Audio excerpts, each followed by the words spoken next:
උන්වහන්සේ අනුදින විට අශුද්ධාත්ම පවා කීකරු වෙති කී. ඔබත් කැමතිද ස්වාමීන් වහන්සේ වගේ අද දවසේ ජීවත් වෙන්න?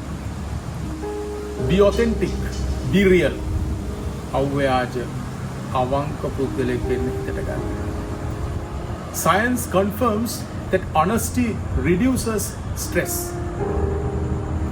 වෛද්‍ය විද්‍යාව තුල පවා කියවෙනවා ඔබේ අවංකභාවය ඔබේ තියෙන ආතතිය දුරු කරනවා, ඔබව සැහැල්ලු කරනවා කියලා. Dishonest life increases stress. වංක ජීවිතය ඔබව සැහැල්ලුවක් නැති ආතතියෙන් පිරුණු පුද්ගලයෙක් බවට පත් කරනවා. අද ඔබ ඉන්නේ කොහොමද?